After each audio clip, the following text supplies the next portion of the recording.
Hello बच्चों, let's see question. Consider uniform spherical charge distribution of radius r1 centered at the origin O. In this distribution, a spherical cavity of radius r2 centered at the point P with a distance of P is equal to a r1 minus r2 is made if the electric field inside the cavity position small r is e r, then the correct statement is.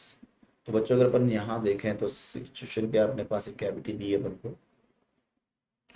यहाँ पर एक cavity ली है अपन ने इस तरह से, ठीक है. और ये जो कैविटी ली है अपन ने, ये कैविटी का सेंटर ये है और इसका सेंटर ये है, ठीक है. और ये P है और ये आपका O है. अब अपन मान कर लेते हैं कई इसी पॉइंट पर, यहाँ पॉइंट पर बात कर लेते हैं, ठीक है. इस पॉइंट पर इलेक्ट्रिक फील्ड निकालना है अपन को, या थोड़ा डिफरेंट पॉइंट ले लेता हूँ मैं यहाँ से. मान लो इस पॉइंट पर अपन को इलेक्ट्रिक फील्ड निकालना है, इस पॉइंट पर अपन को इलेक्ट्रिक फील्ड निकालना है. तो ये हो गया आपका r1 वेक्टर, ये हो गया आपका r2 वेक्टर, और मान लो ये हो गया आपका pq वेक्टर. तो pq vector is equal to, pq vector हो गया is equal to the r2 vector minus r1 vector, ठीक है.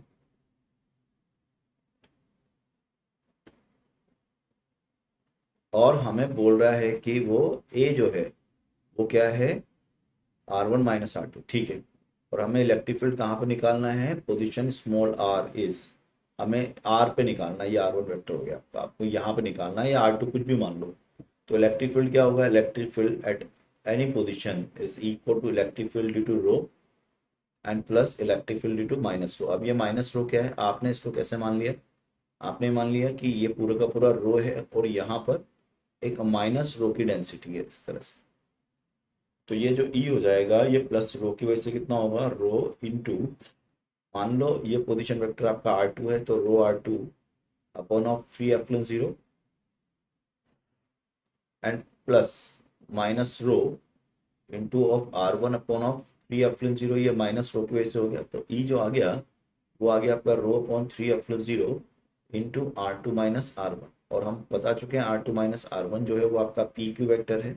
तो E is equal to rho upon 3 epsilon 0 into PQ vector. तो अगर अपन देखें तो ये यूनिफॉर्म हो गया क्योंकि PQ आपका हमेशा कांस्टेंट है. PQ is constant, hence field is uniform and non zero. तो अगर अपन देखें तो क्या होगा इसका option, E is uniform, its magnitude is independent R2 but its direction depends on R. गलत. That PQ always constant, तो neither the direction nor the magnitude is changing. Uniform magnitude is independent but the direction depend on A. Yes, तो direction A पे depend कर रही है आपके ना, और ये A वेक्टर ही हमारे पास है, ये PQ वेक्टर ही हमारा A वेक्टर है. तो E vector is row upon 3 epsilon 0 into A vector. Magnitude constant है बट जैसे जैसे डायरेक्शन हम चेंज करेंगे ए की तो ये भी चेंज हो जाएगा. So E uniform magnitude is independent of a but it's नहीं, मैग्नीट्यूड भी डिपेंड कर रहा है. तो राइट आंसर हो जाएगा इसका D. So this is correct option. All the best.